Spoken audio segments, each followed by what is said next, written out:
I mean, and maybe I'm wrong, but I don't think a lot of musicians right now are thinking about reflecting the world back. Welcome to episode 142 of the Bass Shed podcast. My name is Ryan Roberts.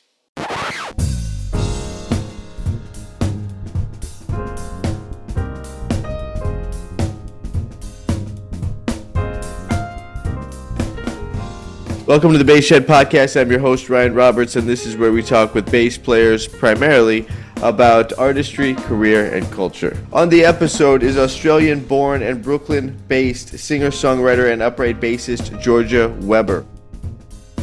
Georgia Weber is the creative force behind Georgia Weber and the Sleeved Hearts. Georgia has a new EP out titled Big in Japan that came out on September 19th earlier this year. It is a beautifully introspective record, deeply inspired by Japanese traditions and folk tales, all of which are filtered through her own lens as a transplant living in New York. We'll dig into her creative process and the story and inspiration behind tunes like Wind Telephone and how themes of love, loss, and renewal show up in her work. But first, I'd like to take a second to talk about some things for regular podcast listeners that I always do on every episode. LemurMusic.com. Everything you need for the bass can be found at LemurMusic.com. Stop by their website, shop the inventory of bows, basses, bass accessories, basses, you name it. Sheet music, they have it all. LemurMusic.com. Everything you need for the double bass. Use the promo code TheBassShed, all one word, for 10% off. Jerry Jamont, 15 timeless bass lines. Right, me and Jerry Jamont, bass legend, two-time Grammy Award-winning bass legend Jerry Jamont, earlier this year released his transcription book of 15 timeless bass lines. It documents his bass lines with B.B. King, Aretha Franklin, Nina Simone, The Rascals. He brought over a thumb drive to the studio here, and we went through each tune. And these are all tunes that are picked by Jerry. They're bass lines that are picked by Jerry, and they are displayed in the book in chronological order. That's something that was important to Jerry. So again, the book is Jerry Jamont, 15 Timeless Bass Lines. Stop by thebassshedacademy.org. You will find it there. Before we get into the conversation with Georgia, I want to take a quick second to thank everybody who came out to Catalina Jazz Club here in Los Angeles on October 5th. Right, the Bass Shed Academy threw a fundraiser to support youth music programs throughout Los Angeles.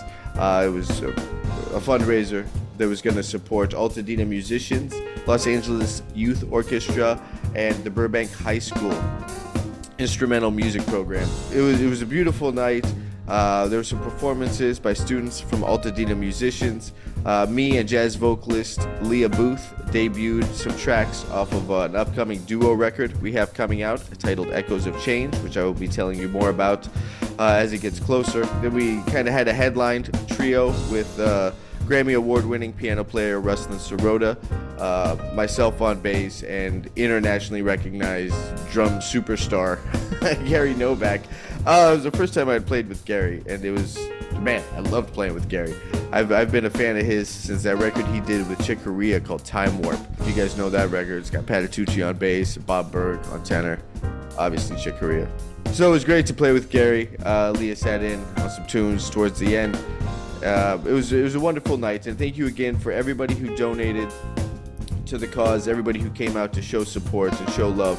You can find more information about it at the Bass Shed Academy, and we've kind of launched this other kind of program through the Bass Shed Academy called Jazz Hope, where it's focused on jazz music, not just specifically the bass, but taking jazz musicians and putting on jazz concerts and stuff to raise money for different things. So you can stop by jazzhope.org, and you can also stop by the bassshedacademy.org to learn more about all of it. All right, as I mentioned on the episode is Georgia Weber. Georgia Weber is an Australian-born, Brooklyn-based singer-songwriter and upright bassist, and the leader of Georgia Weber and the Sleeved Hearts. Georgia Weber and the Sleeved Hearts is a trio that is rooted in jazz and improvisation. Her music blends sophisticated musicianship with bittersweet, poignant songwriting, and her upcoming, which is out now, EP, Big in Japan, dropped on September 19th. It is on all the streaming platforms. You can check the show notes here for links to all of it. This EP draws from deep inspiration from Japanese culture and folklore. Like I mentioned, she will explain a lot of these She will explain a lot of the projects and aspects of Japanese culture that she drew up from for this record, all very, very inspiring. One of the focus tracks is Wind Telephone, which pays tribute to the Wind Telephone Project, which gave grieving people in Japan a place to speak to lost loved ones after the 2011 earthquake and tsunami. It was a place for healing that's since become an international phenomenon. She will talk at length about that, and it was fascinating.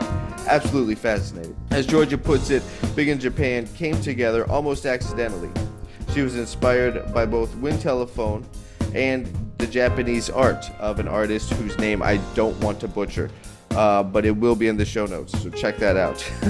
It is the practice of repairing broken pottery with gold. That's the art form this artist does.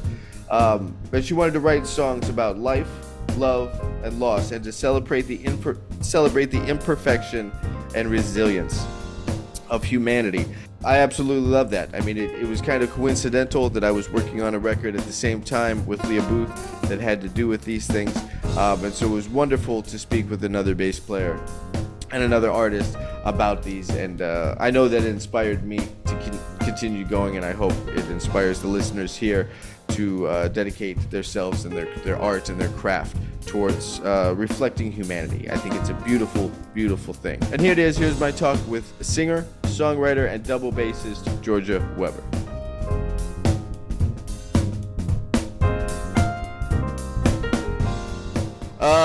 So Georgia, welcome to the podcast. You have a new record out called Big in Japan that I do want to talk about. I also want to talk about culturally the shifts you've gone through from being an Australian moving to New York, and then how then we have another influence here with Big in Japan. So we're introducing another culture into all this. But first and foremost, you're a jazz musician from Australia. Starting there and rewinding just a little bit, when did you start playing, and was the double bass your first instrument? Okay, yeah. I started playing bass when I was 13. Mm-hmm. I already played other instruments. I think my parents realized early on if they didn't put something in my hands to practically learn to play in a productive and sensible way, I would just sing and make noise constantly. So okay. they were like, yeah. So they're just trying to control the what's happening around the house. Basically, yeah. like everything that was around, from like my sister was learning recorder. So like I would just walk around with the recorder. It's probably they needed to stop the singing. It's probably yeah. So I started on piano. I played clarinet, and then when I was in 8th grade, I went to an all-girls school that was known for its string program, and they offered all 8th graders, because we do like 8 through 12 as like one thing. Okay. School. So they offer all their 8th graders this bursary string program where you can pick any string instrument and learn it for 6 months or something like that. And at the time, I knew the only one I was going to be able to get away with was upright bass, because my parents were huge jazz fans, and I was playing 2 instruments. And so comically, I knew that if I was kind of neutral at that time, but I knew that if I went home and was like violin, they'd be like, no. Yeah. If I went home and said, I'm going to play double bass, like, you know, like all the musicians that you love. Right. Despite the fact that they then drove me everywhere for the next, 7 years until I got my license. Sure. Say yes. Yeah, one of the hazards of playing that instrument. And thank you, Mom and Dad. Yeah, exactly. Yeah. So that's how double bass started. And it was, I kind of kept up with other things for a while, but it was pretty clear that was kind of where I felt comfortable, where I felt like I was in the right place in the band. I enjoyed the role that it took. Yeah. Okay. So you get into that, and your parents are they musicians or just kind of jazz aficionados? Jazz aficionados. Okay. I'm so grateful. Yeah. So you grew up with these records being played around the house in Australia, and they were listening to American jazz musicians. Yeah. Yep, they were. And then kind of what were the early performance opportunities for you to start playing this music? Sure. Yeah. So I guess it was, again, towards the end of high school. At some point there was a big band led by just the most spectacular and enthusiastic conductor who had 20 girls with a classical background mostly, not knowing Wow. what they were doing. He was Yeah. just so kind. Okay. Yeah. That is true. So he helped me out, and provided the opportunity for me to play. And also the conservatorium in Queensland, where I grew up, did like young conservatorium groups. So Okay. that's department there. I think once you were 16, you could audition to play in some of their bands. So I did that at least for 1 year, at least my final year of high school before I actually attended the conservatorium. And that was fantastic. Again, wonderful teacher. And then all of the like jazz nerds from the city that I lived in kind of did that. So we met each other and, Did you you just know, call them jazz nerds? yeah. Great, great, because that's exactly what I call Jazz them. nerd. That being said, I play almost mostly jazz, but yes, same exact thing. That's hilarious. I love that phrase is international. It That's really, really what I'm happy about. So then you move from Australia to New York, and we talked a little bit about this. What was that culture shock like in the sound, and how did that make you reevaluate your playing? And what strengths do you think you brought with you from Australia, coming from another place, that was a difference in a good way? That sure. kind of sets you apart in a good way because you had a different background and upbringing, and I don't know if it sets me apart to others, but it was definitely helpful for me, um, that the Australian jazz scene has a lot of flexibility in it. Like there's just a lot more diversity of influence, a lot more anything goes, I think. There are groups of people that are like that here, but there's also large groups that are not. right, Um, just so the bebop Nazis. yeah, Yeah, exactly. So I think it was good for me to come with just kind of it probably made me a bit tougher. Um, just kind of not being surprised by change a hmm, little bit. yeah, And also the age I was at, I think was important. So I moved here when I was 28. And I think that was like, I needed to be that old to probably not be terrified sure. again. Yeah. So they were kind of personal things. In terms of the change here, and we were talking briefly before this, like Yeah, it was kind of everything that I hoped it would be. I really wanted to immerse myself in the American tradition and what makes a great like jazz bass player here, which is, different, as you said before, different in parts of the States and different in different parts of the world. And to really explore that. And I'm still working on it, but I'm closer. yeah. Okay, okay. You mentioned you studied with Ron. You still do, or you have? I haven't in a while. In a sense, you always do, I think. So I studied with him weekly for like a year. And then he has this thing, I forget exactly what it's called, but it's like the 500-mile checkup or something. So Okay. that's what he calls it. So just periodically, Mr. Carter, can I do my checkup? Yes. And you go Yeah. and you kind of go through your thing, Okay. and he tells you what he thinks, which is what you're there to hear, right? Yeah. And then I also have studied quite a bit with Harvey S. And I've definitely seen him more and more recently. He was just what I needed to hear more recently. So Okay. Okay. What were some like maybe the top three or something, like things you've gleaned from both Harvey and Mr. Carter?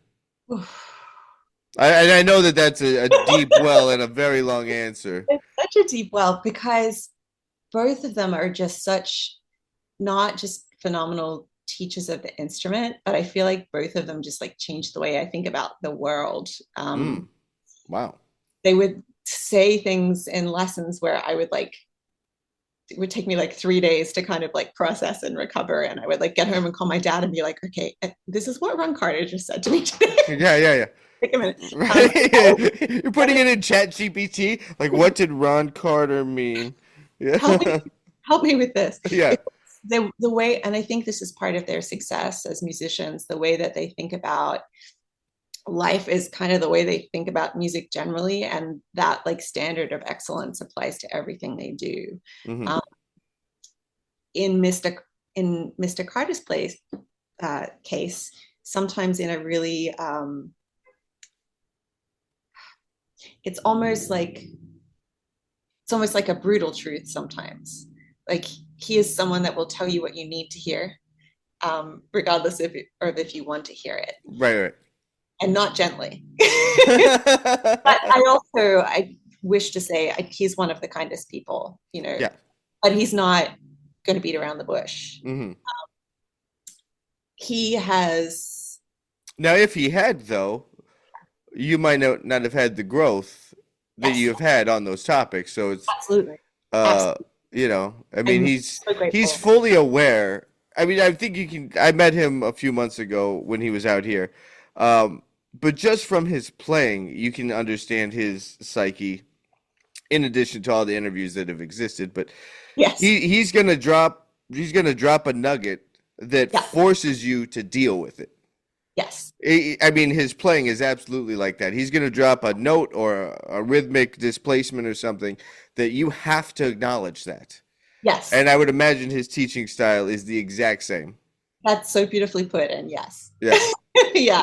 Um, Interestingly, the thing that both of them really talk about a lot is just the importance of fundamentals. Like, no matter how far you get along, I'm still just trying to play in time and in tune Yeah. Yeah. every day, and that is priority for each of them. Yeah. Yeah. I think that's when I got there to the club, I showed up with a longtime friend of his named Jerry Jamont, and I had taken Jerry Jamont there for his birthday to go reconnect with Ron. And so it was maybe a much different atmosphere than if I had walked into the room getting a lesson. Like he was happy to see, he was happy to meet me, and the fact that I brought Jerry and it was a thing. Um, but I had been playing on the bass he was borrowing the day before from where Mm-hmm. they rented it. And he was making jokes about if I left the right notes on it or not. And I'm like, trust me, that's all that's left. I play all the wrong ones. So all that's left for you, Mr. Carter, is the right ones. Yeah. And he was really very sweet and endearing. And I was nervous to meet him because all these stories of him just being such a stickler, Yeah. I was intimidated. I was incredibly intimidated. But it's wonderful because it sets the standard. And he talks about this a lot.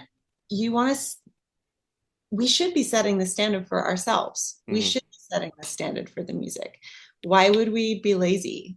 Right, He would always say, like, why would you ever play a note that's out of time? Why would you ever practice without a metronome? Why would you ever give yourself the opportunity to not play in time? Like right, those kinds of things as like, and again, of course, there's nuance to that. Be flexible, but make sure you can. sure, But it's kind of a beautiful ideal to work towards, right, always be dressed properly, always be on time, sure. always have learned your music. Yeah. It Yeah, he seems was showing off his socks in the green room. He was making sure everybody was checking out his socks. I was trying to get some like Bass Shed podcast socks made for him, but it didn't work out in time. That would have been yeah, hilarious. yeah. Um, so that's the background. Now the of where you're coming from is Yes. the improvised tradition and the jazz tradition. Your latest release is not that. No. So, so well, if you had to give the quick elevator pitch for what this EP is, how would you, what were, a few lines that to kind of hold all this together for you? Sure. This is, I guess, contemporary singer-songwriter music that Hmm. is played by jazz musicians with a spirit of freedom and improvisation, which is more obvious live than on the record, Hmm. always. Um, but I can't imagine anyone without a jazz background playing these songs in the way that I want to hear them. But also, that's not the kind of songs. That's not how it's written. It's Hmm. not, written with that tradition at all. Which I think is only fair because that's not as much as I've like learned that and love to play it. That's not really my truth, right? Like um, writing jazz the way it sounded in 1961 would bring me joy, but it's also not really who I am because Right. it wasn't even alive. Right. Yeah. Well, 1961, that's a specific year. Yeah, Like 24 bars of an F sus, and then you just wrote a tune. exactly. Uh, So I really, when I put this band together, I really wanted to write music that felt true and honest to me and reflected what was going on in the world that I saw. And I do love writing lyrics, so there are lyrics. And then to also create a platform where people could do whatever they want. Hmm. And definitely, I think it's clear on the record. Sometimes I think it's harder to hear with the drums, but especially with Kenji Herbert on guitar, like it couldn't sound like this music without him. That Right. sound and is his sound. And I would say that's true for Nathan as well. It's just a little quieter on this record in particular, but um, he plays whatever he wants when I write. City Okay. fine. Yeah, he does his thing. What were some influences for putting those two worlds together? I mean, it's Yeah. something like the Joni Mitchell era when she was using Matheny and Jocko and Brecker, the Shadows of Light record. Like that's a strong statement in that direction too of song with jazz musicians, and it's Sting has done it. There's so many people that have done this. Not to discount what you're No, no, doing by no, any means, absolutely. Yeah. um, Yeah. but I do think that people pick and choose how much of each, what percentage they want of each in the melting pot. Is Yeah. that something you did kind of consciously about how much song it was going to be versus how much improvisation? Um, on the records, we tend to keep things concise because Hmm. they're long songs. But even so, I would say this record has, apart from some like big free improvisation sections, like the songs themselves are pretty concise this time around. I don't think that was a choice though. It was kind of just how it played out. Okay. That's what the songs kind of felt like they called for. I would say the first record has more improvisation in it. The second has less, and this one somewhere somewhere in between. So, Hmm. and actually, I went to see fantastic piano player Martha Kato, who now plays. I get to play with her often now because Kenji is not in New York City anymore. Um, and seeing her music made me want more improvisation again. So I Hmm. think it just is like, um, yeah, it's whatever it feels at the time. It's not very conscious in my mind. Musicians, including myself, are notorious for having to work in a lot of different situations, primarily. And whatever you're doing, you always want to be doing the other thing. Until you're doing the other thing, then you want to do a third thing. So true. And it's difficult to find a musical situation that really completely is fulfilling.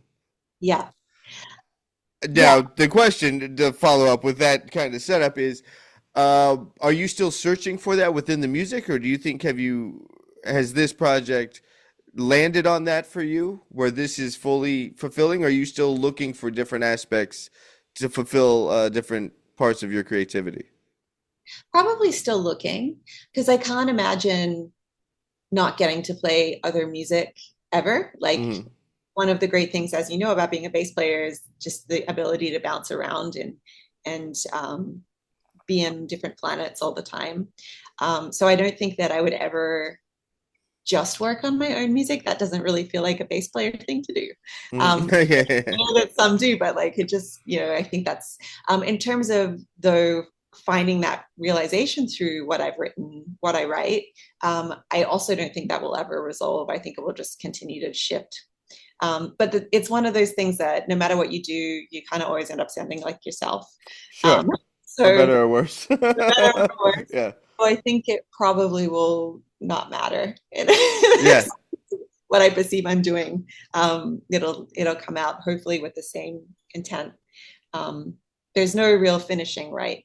Like we were saying right. before, the Yeah, record. they're all just Polaroids. Like that's what I think records are.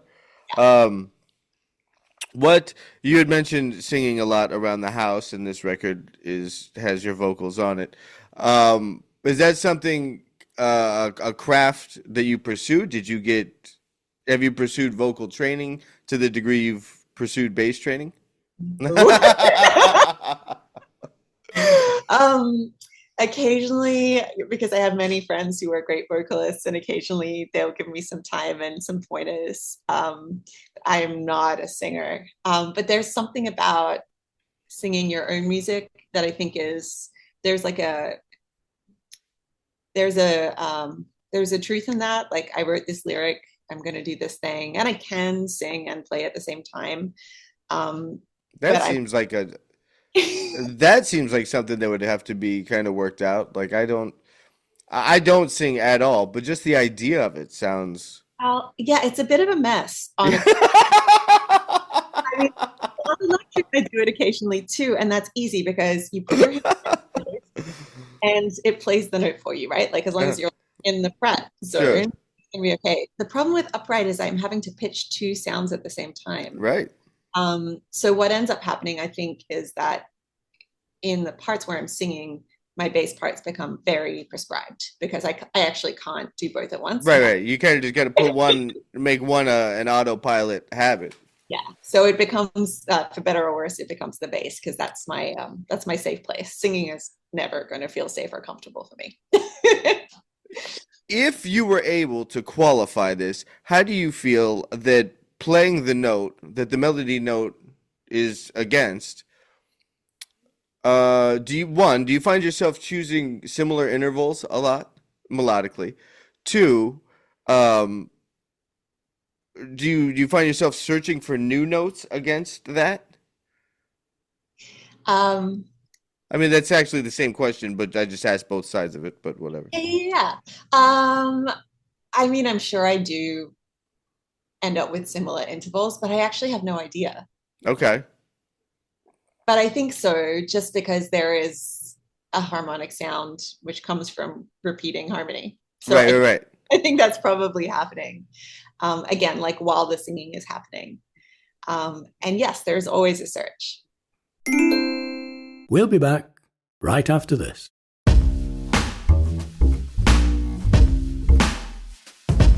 All right, folks, something else I need to tell you about is the Woodshed bass. The Woodshed bass is a bass that I developed with Woodcraft guitars, and I was looking for a bass that I wanted to play. That no secret there. I am not trying to reimagine the jazz bass. I'm not trying to break, the doors wide open on like, oh, check this out. Look how innovative I am. No, I wanted to make the bass I wanted to play. And we nailed it. We absolutely nailed it. Stop by thebasshed.com, check out the pictures, read the specs, and there'll be all the information you need to know. Again, it is the Woodshed bass. All right, another product I need to tell you about is the Craft Geek capsule music stand, the most portable and versatile stand I have ever used. Although I'm reading those words, that is absolutely true because I wrote those words. It's ultralight, super sturdy, and fits right into your gig bag. Perfect for rehearsals, sessions, and travel. That's my favorite part of it. That's absolutely my favorite part. It's so portable, I can leave it in the car, right? So I don't always have to be bringing a stand back and forth to everything I do, which is going to get left at the studio, it's going to get left at a rehearsal, or I'm too lazy to take it out of the studio and put it in the car. I can leave a music stand in the car. That was the point. They sent me one. They wanted me to do a product review on it. I was a little bit kind of weird about it. Not to them, but I'm thinking how are you going to reinvent a music stand? What are you going to do? How is it going to be that? What are you going to do? It's a music stand. But the portability of this thing is really what sold me on it. So for gigging musicians like myself, that's the big feature for me. I will have the product review video on thebasshed.com coming up shortly. Definitely make a mental note to pick one up and use the promo code SHED15 to save 15%. Excellent, sir. In the meantime, I've been reflecting upon just how amazing that high school band instructor was. Really? I mean, within the past couple of years, I started being a coach at a high school and a middle school, and I don't know how, for 30 years they do this. I don't know how. And one of them at the middle school, he's like a legitimate trumpet player. He can play. I'm like, Yeah. dude, how do you do this every day? I mean, I get it. He gets a pension and all those things, and you must be so just, 22 more years, and then I could retire. Because I couldn't do it. There's no way I could do that. No, me neither. I mean, this guy, his name is Brad Espenson. When he was taking the band, he was probably in his mid-20s. I look back on it now, he was Wow. probably a baby himself and just took this group of girls who really had no idea and made it happen. Yeah. Do you know if he's still doing it? Is he still there? Right. And now I'm like, once I get off this call, I'm gonna find him on Instagram and send Yeah, right. Let's try to patch him in. But him. now I got the unlimited time. Let's try to patch in. What was his name? Brad Esmondson. Esmondson? Esbenson. ES. Espen. Yeah, yeah. And he's a Okay. great trumpet player, great player, and just I don't know. And like rehearsal, of course, was at like 7 a.m. I know. Yeah. It's like showing up, right? Probably having just come from a gig the night before and like listening to us torture. Oh. Yeah. We did our best. Let's move a little deeper into the are you calling it an album or an EP? I understand what like the street slang means, but EP also stands for extended play, but I know. typically it means shorter. Like Yeah. someone explained, I think someone emailed me. I was ranting about that one time on the podcast, and I think someone emailed me what the deal was. Anyways, how do you refer to this? As an album, an EP? What? So actually, and I got this from my husband. I now call it a record Great. because Yeah. that's what it is. Done. Done. Done. It doesn't say anything.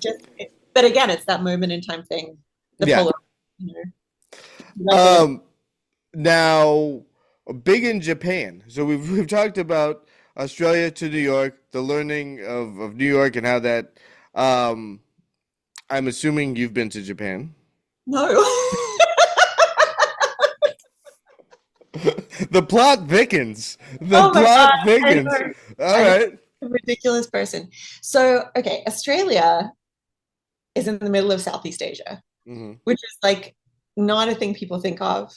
Not But at all. Like, yeah. right, Southeast Asia. I think we all think of Vietnam, and that's it. Yeah, we are in the middle of Southeast Asia Okay.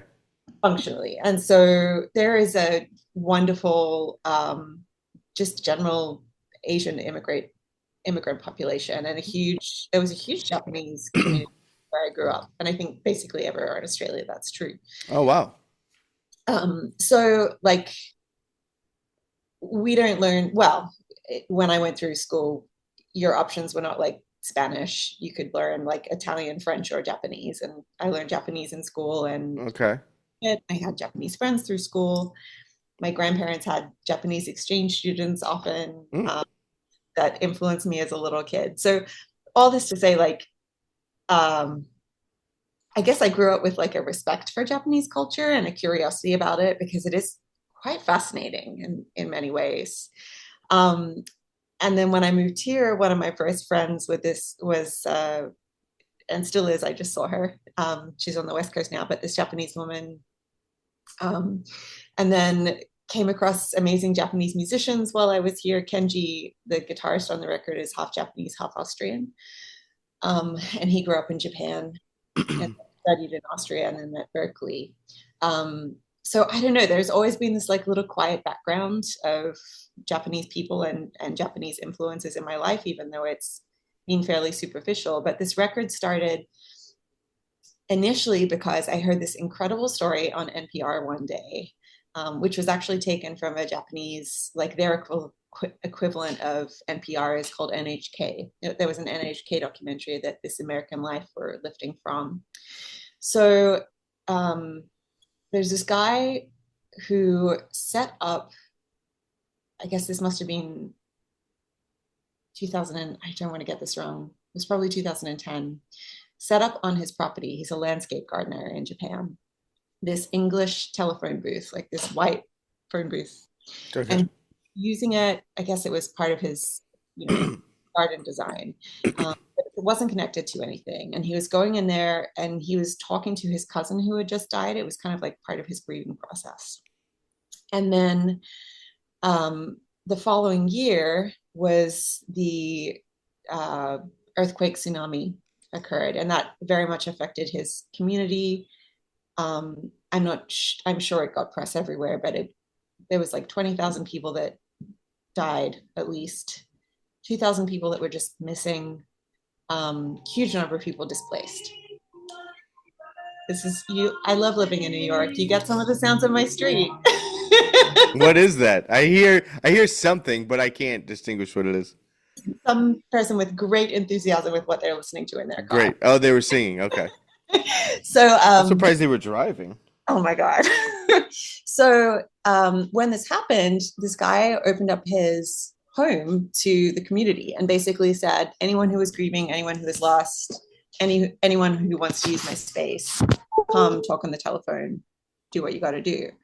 And so in this documentary, people allowed themselves to be filmed having these conversations on the phone, which were like, I have goosebumps just thinking about it, because it was anything from people who had lost their mother or their wife being like, I don't know what to do with myself. I don't know where, or like Would literally.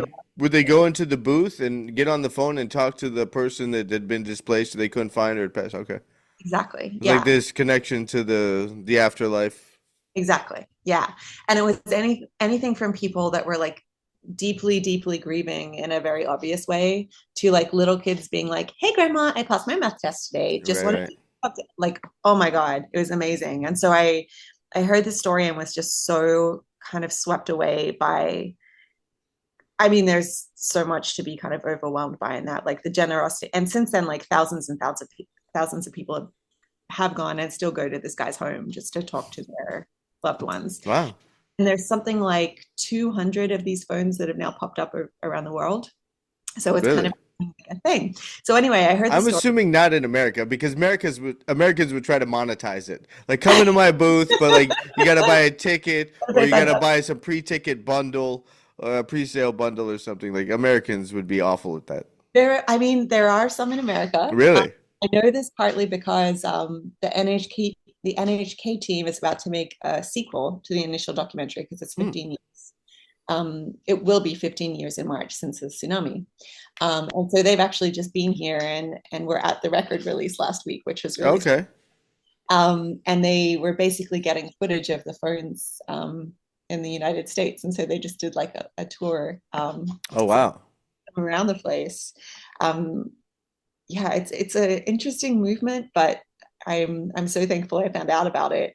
So this song and this story really got to me, and I sat on it for a long time before I wrote about it. And then, kind of without realizing what I was doing, someone had written me a card that was about Kintsugi, which is this Japanese pottery art where if you break something, they repair it. It's like an art form, they repair it with gold so that when you get your cup back or whatever it is, your vase back, it is actually more beautiful and stronger for having broken, Oh wow. which is also just like amazing. But someone just, my friend Jess in the UK sent me a card one day and it said something about, Kintsugi. And I was like, wow, that's amazing. So then I wrote a song kind of influenced by Kintsugi. And then I had this weird moment where I was like, okay, you have two Japanese theme songs.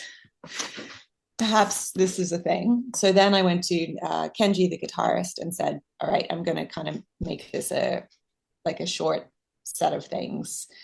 Tell me a children's story you remember from when you were younger that influenced you. And he'd actually just been back home in Japan. And we were sitting having dinner, and he was like, I actually, while I was there, thought about the story of Urashima Taro a lot, which is quite a story. I can go into as much detail as you want to, but so he shared that with me, and then I was like, okay, I'm going to write a song about this because it's also an incredible story. So then once we had three, it was just kind of like making it into a record, I guess, from there. Like the three main songs, Kenji did. He also improvised over a children's song called Koinobori, which is just koi fish, I believe. Okay. You remember singing as a kid. Urashima Taro, I then wrote while listening to a lot of taiko drumming. And so Nathan has like a long free improvisation that is like Yeah. influenced. So it kind of just like pieced together in this weird way. And then for whatever reason, even though I don't write funny music in any way, all of our record titles are always tongue in cheek. And I don't know, Okay. I don't know why. The last one, because it was a covers record, we called No Standards and like things like that. So anyway, Yeah. Big in Japan kind of was like, you know what that means, right? Sure. Right. Yeah. So we were like, okay, we'll call it Big in Japan. And then I was kind of faced with this constant, like, am I being weirdly disrespectful? And so many, many times in this I process, mean, I don't think so, but with you never know, the right? yeah, with the level of sensitivity that's out there, And I guess it's not up to me, right? Like it's up to, so like constantly on the way, I was like, Kenji, is this okay? Are you sure this is okay? yeah. Tomoko, is this okay? Are you sure this is okay? Can I do this? And so hopefully I won't offend anybody, but it really is an honor to some beautiful stories and ideas that I cannot imagine coming out of any other culture. Hmm. Um, they're just, yeah, they're just very, very Japanese stories. And there's just, it's such an ancient culture and also so modern simultaneously in a really spectacular way. So I think it's, yeah, it's just, it's very, I can't think of anything else like it really. So I'm really looking forward to going to Japan at some point Sure. and really enjoying myself. Yeah, yeah, yeah. How did you approach taking these long form stories of human impact and putting that into 4 minutes of music? How did you start to process that and internalize it, and where'd you go? Where'd you go creatively and emotionally to get that out? So I guess for Wind Phone, I just imagined myself as being one of the people that needed the phone. Hmm. So I sort of write the song from the perspective of, I guess, someone who's lost their partner or husband, um, who is going back to the phone as a place of like, I mean, the lyric is basically like talking about grief of loss, but also no matter how far away you are, I know I can always call you Hmm. on this thing. So that's that was that one. Urashima, I kind of mostly tell the story from Urashima's perspective of what happened to him. Yeah, kind not very literally, but if you know the story, it is also quite literal. Like I, Okay. yeah. But if you don't know the story, it's just a weird song. Mhm. Right, right, right, right. What else do you think listeners should know? Because I mean that's a fair amount of, like, I've listened to this. It has a whole different context, or a whole different thing now that I understand the context to it. I mean, obviously you're doing things like this to get the word out about the behind the scenes stuff.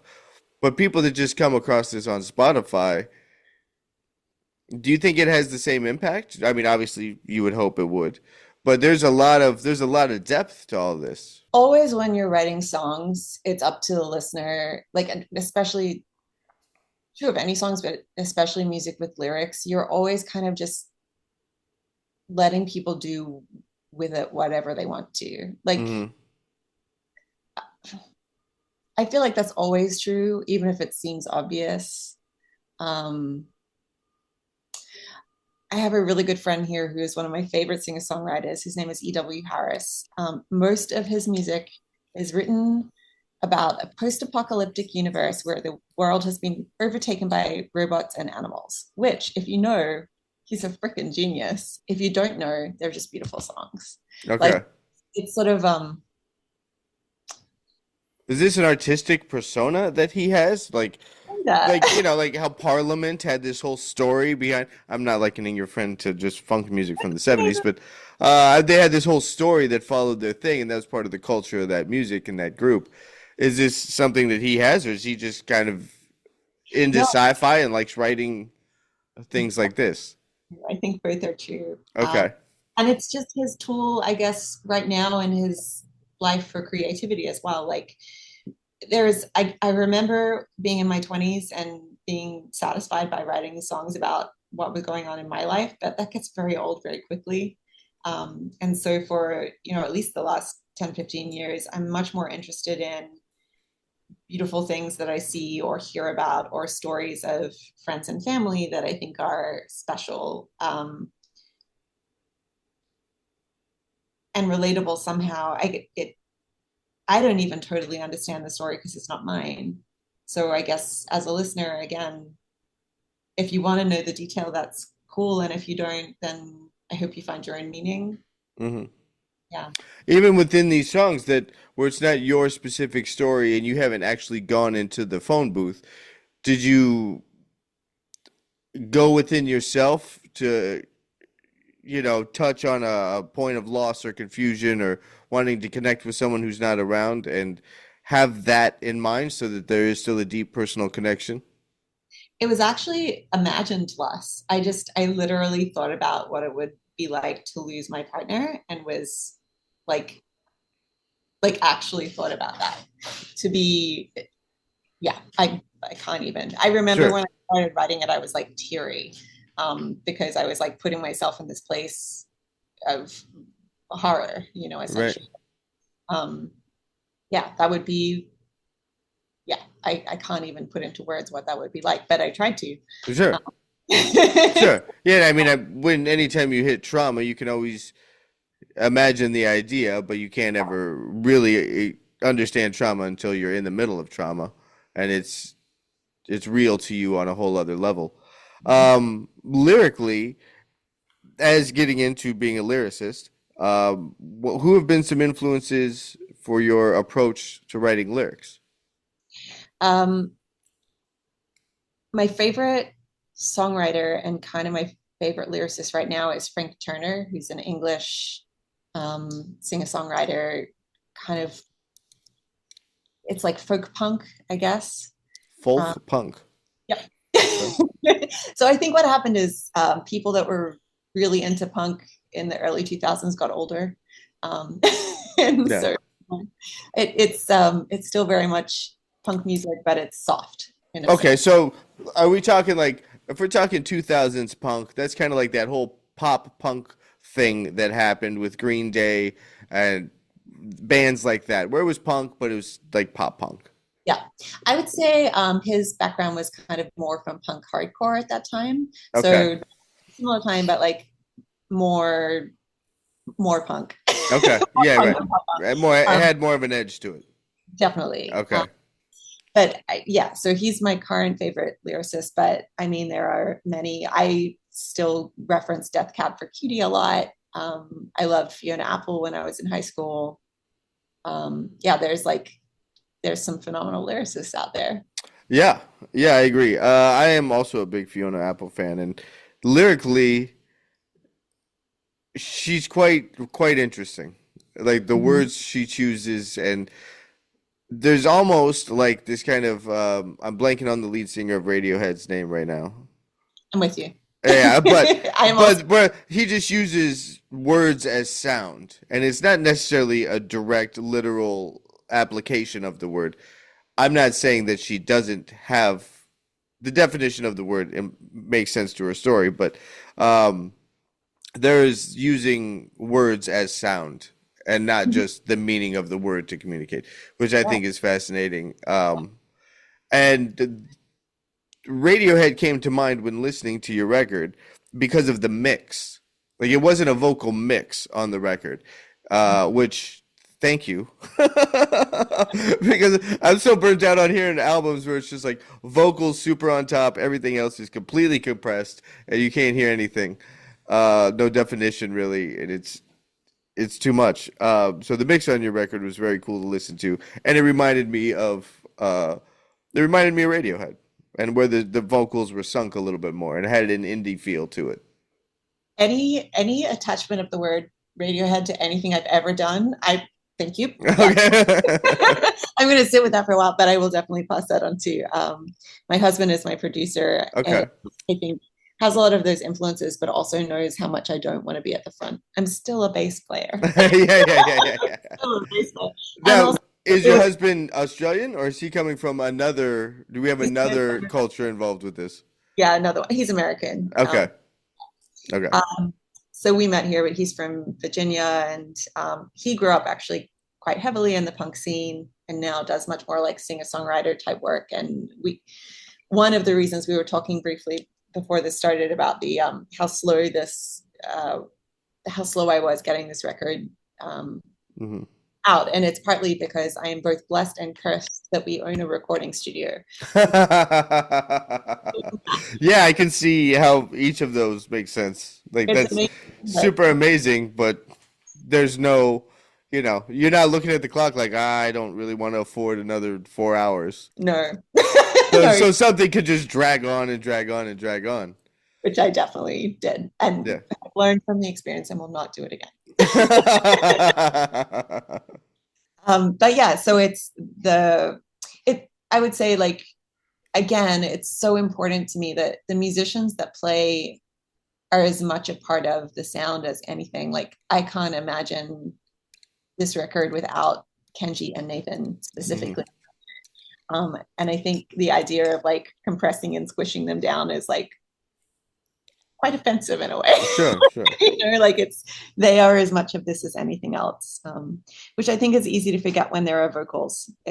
Somehow like it can easily become about the vocals, but like in this instance, it definitely should not be about the vocals. Like, Yeah.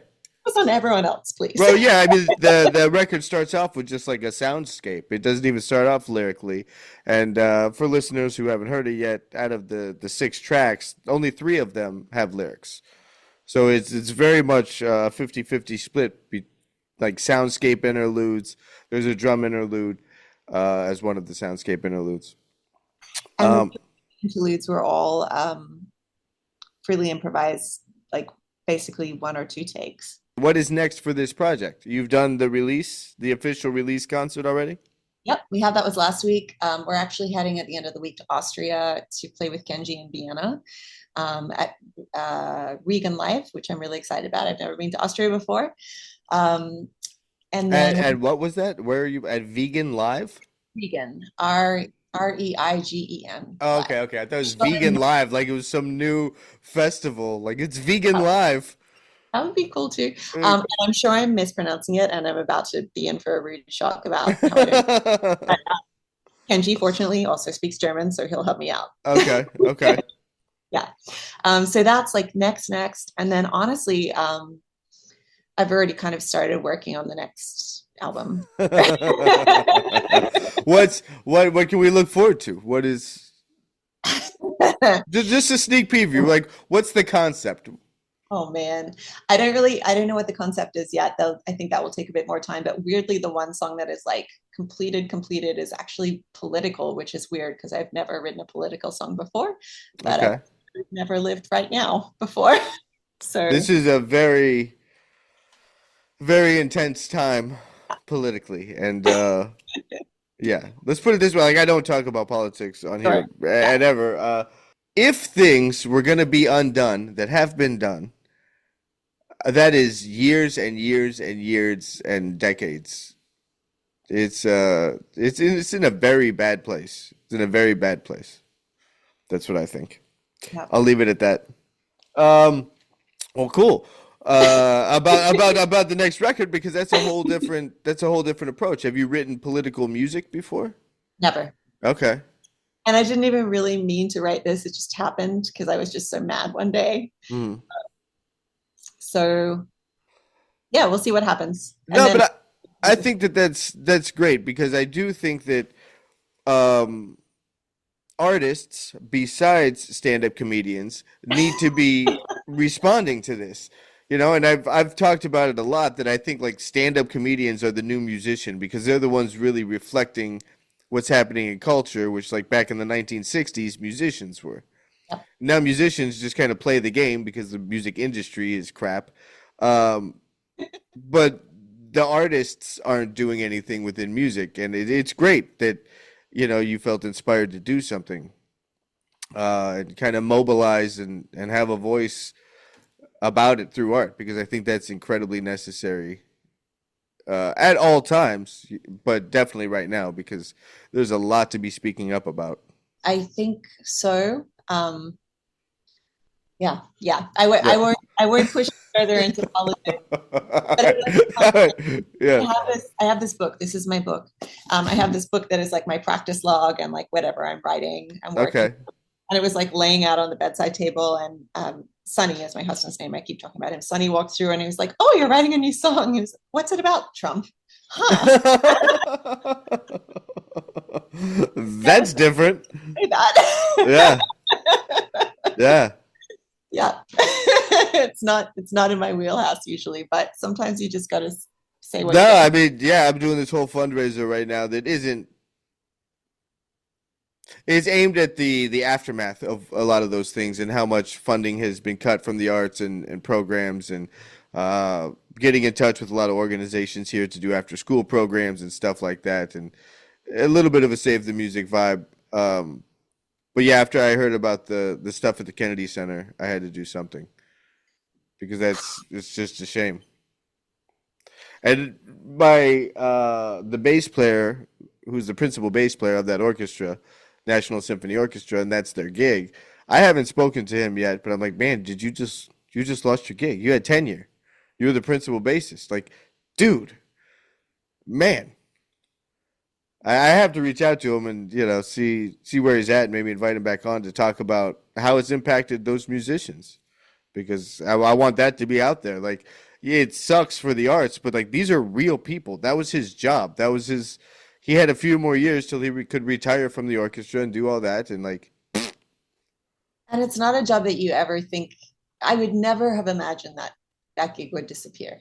Right. I know. Life. Yeah. It's right. You can think of like some maybe little community orchestra doesn't have the money to keep continuing on, but the National Symphony Orchestra. Yeah. I mean, I don't know if the orchestra is still intact, but just doesn't perform at Kennedy Center. Like I don't know what happened with it, but I'm interested to find out because I was actually watching Conan O'Brien receive the Mark Twain Awards thing on Netflix, and they made some comments about the Kennedy Center because that was going to be the last one of the arts, the Mark Twain Award, because of the arts funding there. Then that made me think of him, and that's when I started this whole fundraiser thing. I love that you're doing that. I But mean, yeah, and somebody, I mean, I'm not going to say somebody has to. There's a ton of people doing a lot of things, but I felt like I had to put a lot of energy into that because it's important. and it's going to take a ton of people doing a ton of things. And I mean, not being exhausted by the idea or the process I mean, yeah, I'm glad you're doing that. Yeah, thank you. Thank you.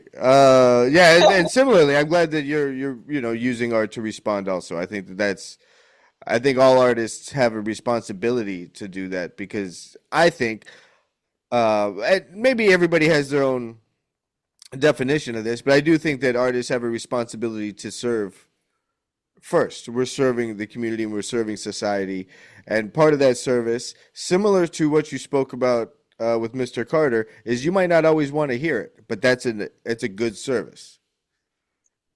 Yes, it's actually really refreshing to hear someone say that because so often the arts gets talked about as like your service is to entertain, Right. which I think is super important, right? Like, of course, I want people to come out and have a good time, but But also there's entertainers that are not artists, and that's its own deal, like being an entertainer. yeah. But I think kind of as you were saying before, I don't think a lot, I mean, and maybe I'm wrong, but I don't think a lot of musicians right now are thinking about reflecting the world back. Mm-hmm. Um, I'm not sure I was until this moment either. And Right. but it's good. I remember thinking about these things in the past, and it's good to revisit them and remember that because often that gets kind of like pushed aside as like sometimes it almost feels like it's annoying people. Like I'm sorry to inconvenience you by Right. saying you don't want to hear. I mean, as a result, next time I speak to you, I may have been deported, but we'll see what happens. We might have a really weird time. Yeah, right. 12-hour difference or something. No, but in New York, I would assume that there's a lot of support for. I mean, because there's way more of an artistic culture there than there is in LA. This is industry culture here. But there, I'm sure that there's a ton of support for initiatives and other artists, support from other artists for these kind of endeavors. Yeah, I suspect you're right. And it's just a matter of like opening your ears and your eyes to see where they are. Hmm. So yeah, no, I think you're right about that. We'll see. It's going to be an interesting couple of years. Yeah, yes, it will. Yeah. Um, till all that unfolds. Yeah, Thank you for being on the Bassist podcast, and a fantastic new record, Big in Japan. That's on all the streaming platforms, correct? everywhere it can be. Okay. And then is there a place where folks can go to get news and info? Do you like to drop your website? Yeah, georgiawebermusic.com, and I'm pretty good at Instagram too, Okay. which is Georgia Weber Bass, and I cannot make those two things the same thing. I'm sorry. Oh, the Instagram and the website? Yeah. Yeah. So Georgia Weber Music for the website, Georgia Weber Bass for everything else. Okay. Cool. Mm-hmm. Thanks so much. And next time you come on, hopefully you'll still be in New York. We'll be in the Yeah. yeah, I hope so. I hope Yeah. so. I do love it here, and I'm really thankful to still get to live here and to have had the opportunity to learn from Americans. Yeah. That's why I'm here, because I want to learn the American thing from Americans. So Sure. thank you for having me. Yeah. Continue. Yeah, absolutely, absolutely. When the next record drops, let me know. Come back on and let's talk about that one too. Thank you so much, Ryan. I All really right. appreciate it. Thanks a lot, Georgia.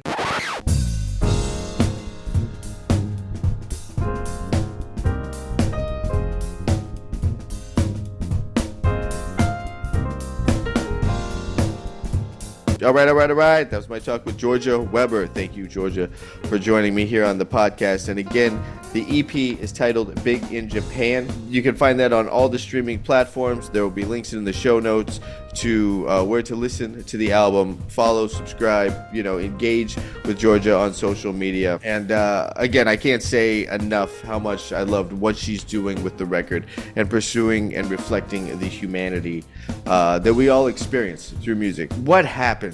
Let's see if I can make this short. What happens a lot is people posture, right? They want to sound great. They want people to be like, oh man, they're killing. And then they're not playing themselves. That's what happens. They're not true to themselves. They're not playing their personality. They're trying to play like somebody else so that they get the accolades that said musician has. This pursuit that Georgia is on, I think is wonderfully grounded in a personal playing style and approach to songs and creating EPs, right? Production. And it takes all that BS out of it, and it's truly an expression. And I think that's absolutely beautiful, and there needs to be a lot more of that in the world. So thank you, Georgia, for releasing that. Thank you for being on the podcast, and I know it was an inspiration to me to hear her tale, and I hope it was to all of you too. That's all I got for this one, folks. That's about all I got. I will catch you on the next one in a minute.